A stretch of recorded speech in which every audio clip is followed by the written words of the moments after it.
So ayan mga bossing, overtime tayo uli. Katapos ko lang nung starter, overhaul. Tapos ito naman yung sunod natin, yung alternator. So kung maalala nyo, ito yung alternator po pala na pinagpalitan ko ng ng bearing. Yung front bearing saka rear bearing niya. Tapos ang nangyari, after ko mapalitan ng bearing, so nagamit naman ito na nila sir. Tapos itinawag uli sa akin kasi namatay yung makina, tapos nangamoy usok yata. Tapos nung binalikan ko, i-check up ko, yun na nga, chinek ko yung sasakyan, pina-under ko yung sasakyan. Tapos napansin ko dito sa alternator, umiinit yung alternator. So pag ganyan kasi umiinit yung alternator, pwedeng stock up uli yung bearing, o kaya naman nagiging grounded na yung stator coil, o kaya naman mayroong damage dito sa rectifier bridge, itong pinaka diode nya. So kaya ang ginawa ko, binaklas ko tong natin alternator, chinek up yung rectifier bridge nya. Yun na nga, nakita natin dito sa may rectifier bridge, siya, grounded na. Yung diode nya putok na, yung bawat diode. So kung makikita nyo dyan, yung diode nya putok na. So kaya ang nangyayari, yung AC current hindi na niya napipilter. Kumbaga nagkakaroon na siya ng grounded, nagkakaroon na siya ng short to ground. So ayan yung mga diode nya, putok-putok na. So chinek up ko to, nagkaroon siya ng continuity. Hindi siya napipilter. So kaya ang gagawin natin dito ngayon, ito na yung pinakabagong rectifier bridge saka yung IC. So papalitan na natin ng IC yan saka rectifier bridge. So chinek up ko naman tong stator coil, good naman yung stator coil nya. So ito na yung ipapalit natin. Ito yung part number. So bali ang unit pala natin ay Toyota Vios na Batman. So madali lang naman to. Built-in yung nito dati, yung rectifier bridge. Tapos ikinat ko na lang siya para matanggal. So ito na yung bago na ikakabit. So i-weld ko na muna to para ma-double check na uli kung bago natin ibalik to doon, i-check up natin kung nagkakarga para isahang gawa lang din. So ikakabit ko muna yan, wiwildingin ko muna.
ayan guys, na-weld ko na pala ito. Kung makikita nyo dun sa dating video natin, nung hindi pa natin napapalitan to, dun sa check-up pa lang, nagkakaroon siya ng continuity bawat ano natin check-up dito sa diode. So, nakasit ako sa continuity test or diode. So, check-up natin to kung babaser pa siya, nagkakaroon pa siya ng resistance or continuity. So, dito natin makikita yan. Lapit ko dito, Jess. So, andito.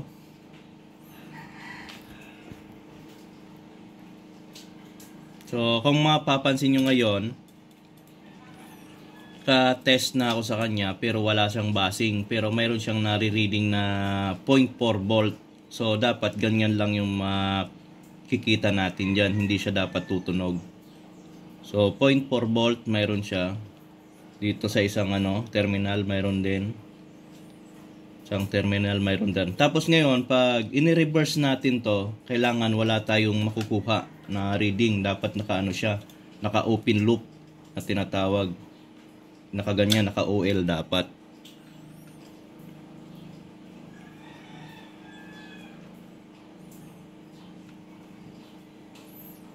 So, okay, ganoon naman. I-test naman natin dito sa pinaka-body niya. Yung pinaka-negative side ng diode. So, re-reverse lang uli natin to. So, positive dito sa body ng alternator. Tapos yung negative yun ang ipang-test natin dun sa terminal uli. So, dapat meron din tayong makukuhang reading niya na 0.4 or 0.5. So, mayroon din. So, mayroon din.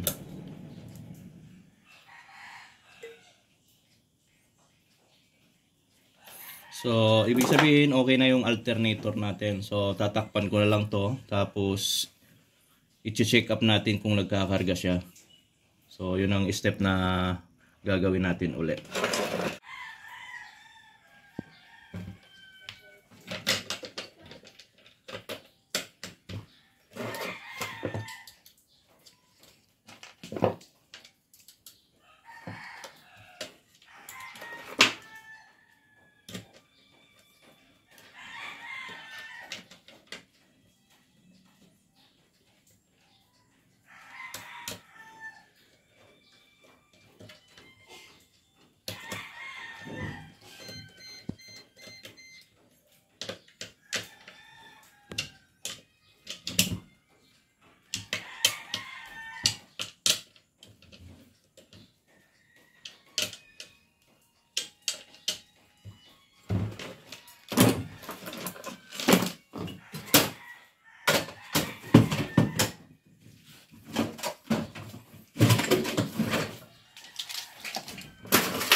Naka 12.9 tayo. So bali na ilagay ko na yung mga connection. Power on. Meron tayong battery indicator lamp. So dapat mamatayan tapos magkarga to.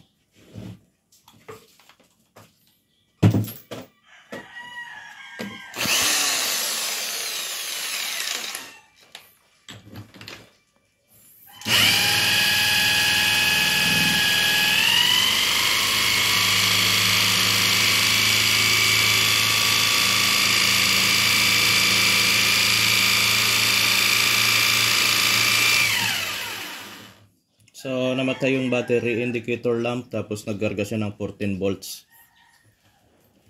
Isa pa, try ulit natin isa pa.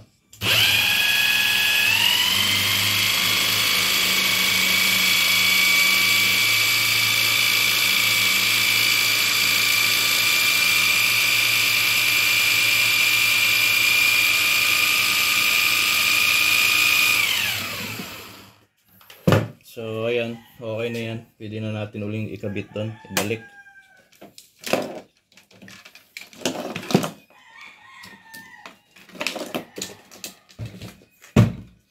So hindi na rin siya nag-iinit.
So ayan, okay na, hindi na nag-iinit yung mga terminal.